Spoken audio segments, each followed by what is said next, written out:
The Jewish story. This week's story from the Holocaust is taken from the book The Sunflower, on the possibilities and limits of forgiveness, written by Simon Wiesenthal.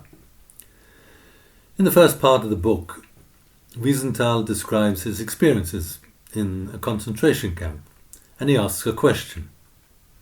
You are a prisoner in a concentration camp. A dying Nazi soldier asks for your forgiveness. What would you do? In the second half of the book, a number of people give their answer to that very question. What would you do? Forgive or not forgive? One of the people who answers the question is Abraham Yoshua Heschel. And he writes, over 50 years ago, the rabbi of Brisk, a scholar of extraordinary renown, revered also for his gentleness of character, entered a train in Warsaw to return to his hometown. The rabbi, a man of slight stature and of no distinction of appearance, found a seat in a compartment. There he was surrounded by travelling salesmen who, as soon as the train began to move, started to play cards. As the game progressed, the excitement increased. The rabbi remained aloof and absorbed in meditation. Such aloofness was annoying to the rest of the people, and one of them suggested to the rabbi to join in the game. The rabbi answered that he never played cards. As time passed, the rabbi's aloofness became even more annoying, and one of those present said to him, either you join us or leave the compartment. Shortly thereafter, he took the rabbi by his collar and pushed him out of the compartment. For several hours the rabbi had to stand on his feet until he reached his destination, the city of Brisk. Brisk was also the destination of the salesman. The rabbi left the train, where he was immediately surrounded by admirers welcoming him and shaking his hands. Who is this man? Asked the salesman. You don't know him? The famous rabbi of Brisk. The salesman's heart sank. He had not realized who he had offended. He quickly went over to the rabbi to ask forgiveness. The rabbi declined to forgive him. In his hotel room, the salesman could find no peace. He went to the rabbi's house and was admitted to the rabbi's study.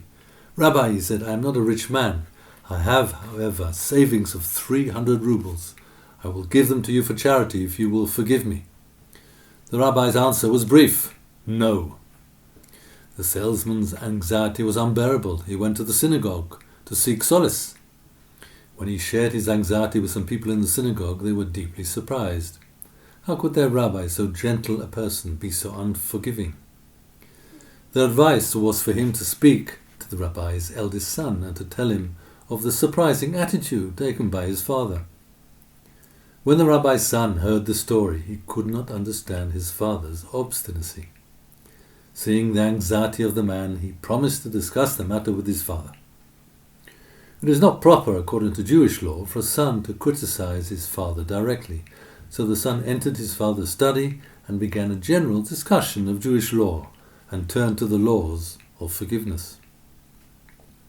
When the principle was mentioned that a person who asks for forgiveness 3 times should be granted forgiveness, the son mentioned the name of the man who was in great anxiety. Thereupon the rabbi of Brisk answered, I cannot forgive him. He did not know who I was. He offended a common man. Let the salesman go to him and ask for forgiveness. No one can forgive crimes committed against other people. It is therefore preposterous to assume that anybody alive can extend forgiveness for the suffering of any one of the 6 million people who perished.